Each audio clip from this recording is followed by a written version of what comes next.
समाज के संबंध में ओशो के विचार।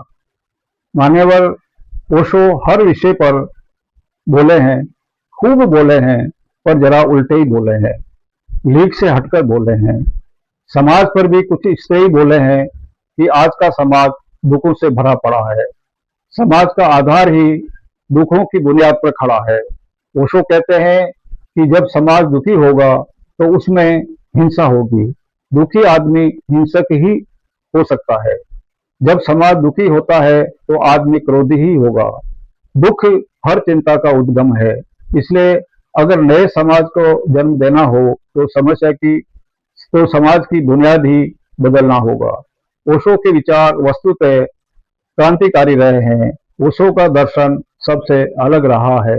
यही कारण है कि भारतीय दर्शन के अध्ययन की कड़ी में आखिरी कड़ी है ओशो।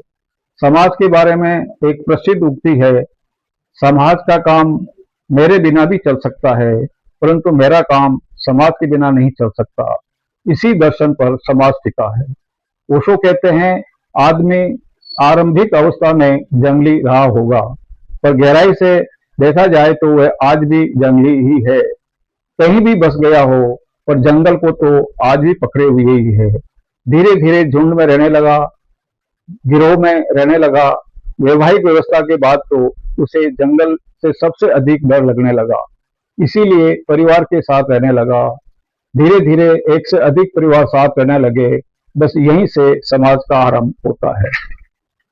और आज तो समाज के बिना परिवार का कोई अस्तित्व भी नहीं है। व्यक्ति से परिवार है, परिवार से समाज है और समाज से राष्ट्र, परंतु इन सब में महत्वपूर्ण इकाई है व्यक्ति। वहीं ओशो के अनुसार व्यक्ति का दुश्मन भी समाज ही है। समाज चाहता है कि व्यक्ति अकेला ना चले, भीड़ में चले, समाज के पीछे पीछे चले। कुछ भी हो, समाज हमारा सुरक्षा कवच हुआ करता है। समाज के माध्यम से ही हम अन्याय के विरुद्ध लड़ सकते हैं। आज की दलगत राजनीति तो समाजों के आधार पर ही चलाई जाती है, इसीलिए समाज का संगठित रहना आज सबसे अधिक जरूरी हो गया है। ओशो के अनुसार परिवार एक व्यवस्था है। व्यक्ति के जीवन में प्राथमिक सहारा होता है परिवार। परिवार भावनात्मक स्नेह, सुरक्षा और अपनात्व की भावना विकसित करता है, जो कि व्यक्तिगत विकास के लिए आवश्यक होती है। ओशो कहते हैं कि व्यक्ति खुद की बजाय परिवार की अधिक चिंता करता है, पर चिंता और जिम्मेदारी में बहुत फर्क होता है।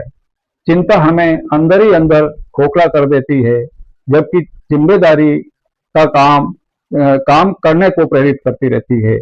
ओशो के अनुसार आदमी के तमाम इतिहास को अगर उठाकर देखा जाए तो उसमें बहुत ही कम का जिक्र मिलेगा, अधिकांश का तो जिक्र मिलेगा ही नहीं। फिर पता नहीं क्यों हम सदैव अहम की तलवार उठाए फिरते रहते हैं। ओशो कहते हैं कि जो कल तक अज्ञात था वो आज ज्ञात हो सकता है, और जो आज अज्ञात है वो कल को ज्ञात हो सकता है, परंतु जो अज्ञेय है वो कभी ज्ञेय नहीं हो सकता, वो तो अज्ञेय ही रहेगा। यही जीवन का सबसे बड़ा रहस्य है। और हाँ, इस रहस्य को हम न जानते हुए भी जानने का दम भरते हैं।